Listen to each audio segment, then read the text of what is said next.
Ooh, I don't have to adjust this. Thanks, John. So in 2011, 10 years ago last month, my block, my hometown block, was declared the smelliest block in New York.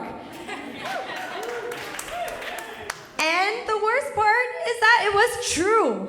All right. So the article starts it's like this 4-page article that has a 3x5 image of like broccoli on the ground, a plate with a dirty fork, a bodega cat before bodega cats were officially a thing.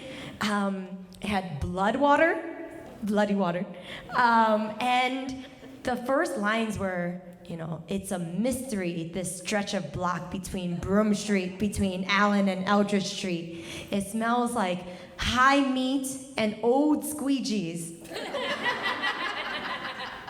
I would describe the smell as like moldy socks.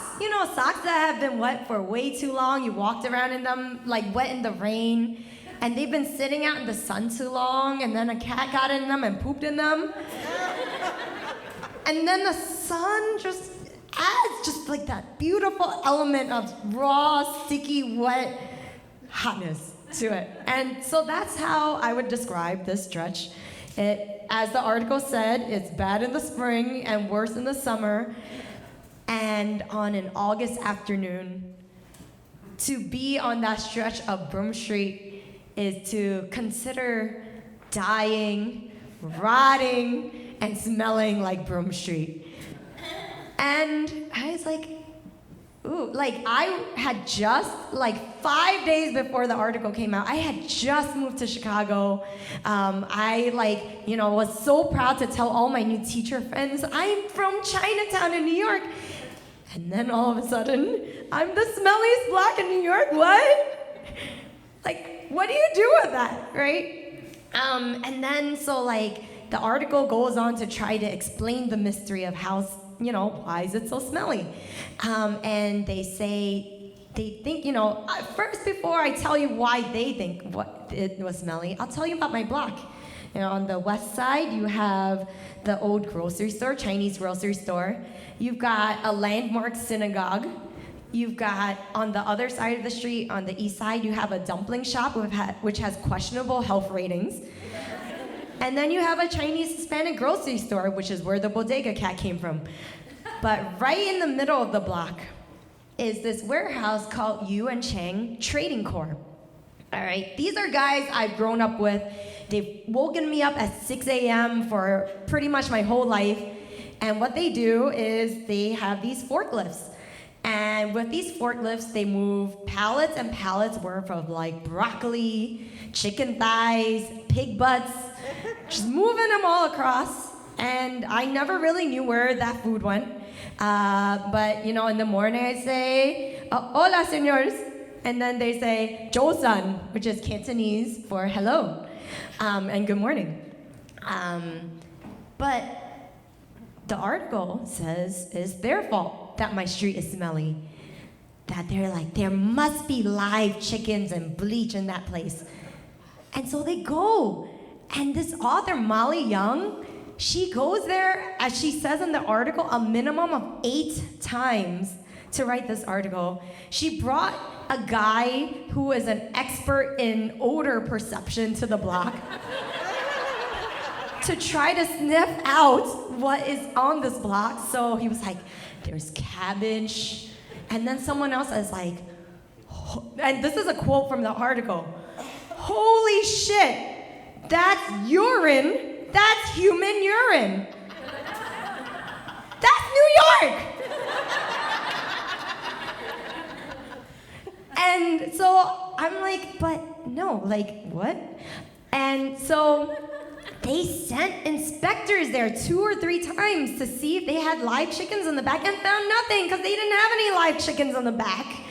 But, now our block's reputation is sullied. And when I moved back in 2016 to New York City, I'm like, I have to build back my block's reputation and make it good again. All right? So I do research.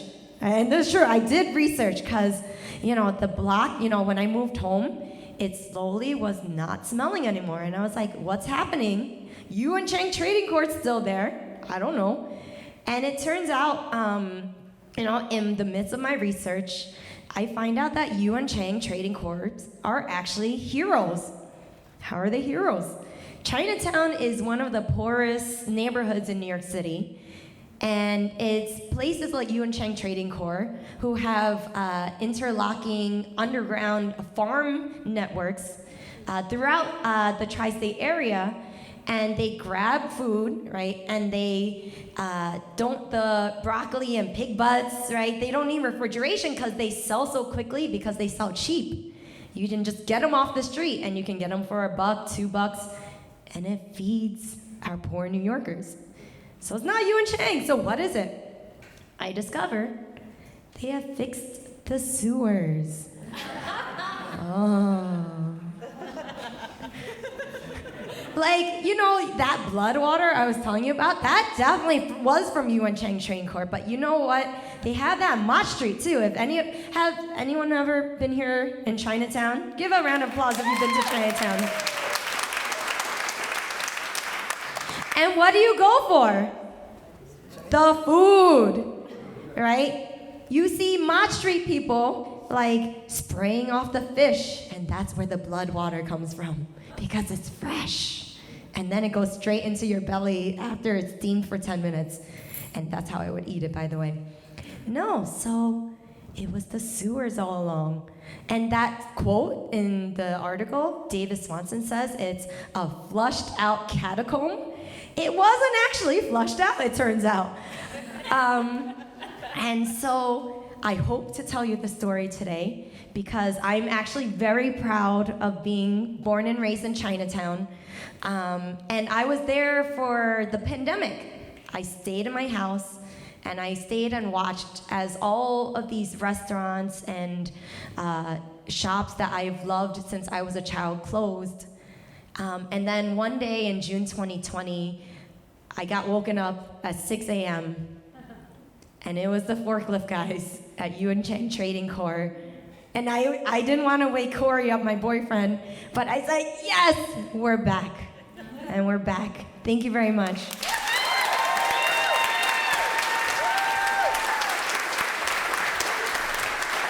Annie Tan.